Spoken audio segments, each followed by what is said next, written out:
will be of training him in dancing or music or both. And sometimes, you know, artists, they go back and forth to use some other labels as resources. So that could be rumored or, you know, high probability that he knows her. I was told that his Instagram was hacked. He's been talking to some of them. So, you know. But anyway, all that's like just talk. But it is official that he did release a video of him talking to a YG producer. They did mention Marvel Comics. They did mention ML Universe, his brand. So, you know, all this stuff is a high probability. And with ITZY coming out, and I noticed a lot of Talons, which is the name of Alex fandom, are ITZY fans and Blackpink fans. Like I said, you don't know if JYP Entertainment or YG Entertainment is just like, let's let these girls do this because we know they like Alex's brand so much. And then his brand could never come out, and then maybe they'll stop doing it if fans step up and, like, you know, or maybe if Alex releases comics and then they see that all that's from his comics, they're like, hey, you guys gotta stop using this guy comic.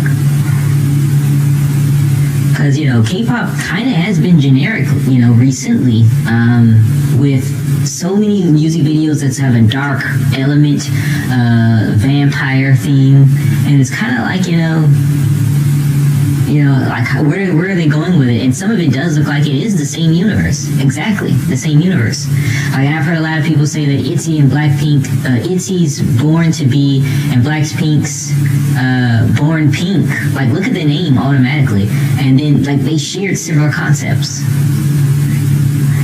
Pink Venom, they got, like, the fangs, and then ITZY's talking about being a vampire and biting, you know, someone. So it's like this dark, you know, theme of fire and some winged character, which is a good way to get some money. Actually, it's good marketing, because they could take years and never reveal that they are in fact making a movie, or he's coming out with his special Fire and Heart project, and they can do this for years and you fans will keep feeding it, unless, like, even K-pop fans will just ask the question, is this happening?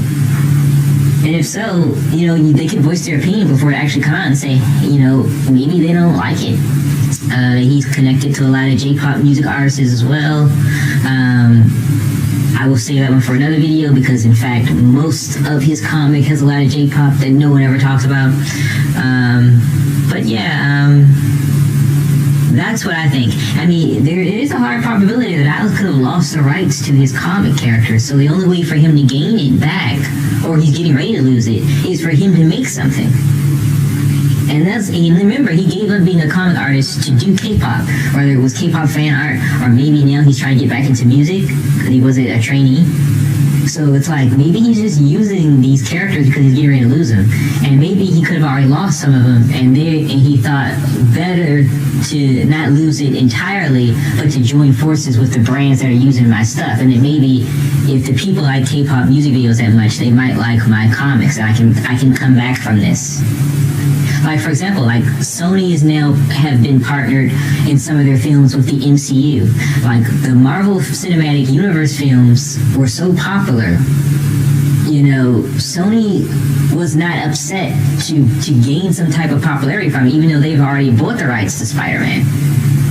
You don't know if YG Entertainment already got the rights to some of his elements, or all K-pop, or a lot of people. And then they're like, now we want to mess with you because we were thinking of this big money project, so let's bring the original guy and let's do something. So if that's the case, it's never the same storyline, guys, because it's just so much going on in all these K-pop music videos. But that being said, I love listening to some of you guys and girls' predictions, and by all means, Fire and Heart is coming out. We do know that Alex does have a lot of official content. His Instagrams, I've been on his DeviantArt, but I think it's turning into a store, which haven't really launched yet. And I think he's selling some of his arts as prints and some other stuff's going on. His realistic photo, digital paintings, if you read the descriptions of them, some of them say part of the ML Universe comics. So then I realized we were probably watching his comics the whole time, and he had permission to paint all those artists, because, you know, usually when you paint artists, you have to get permission from the photographers, the original people who did all that stuff. So what if all that stuff is canon in this new adaptation to Fire and Hearts, which I think is very interesting how he was doing it the whole time. This is CosmosTIM, and I just wanted to talk to you guys about some of my ideas, predictions of what's going on in today's K-pop and even J-pop music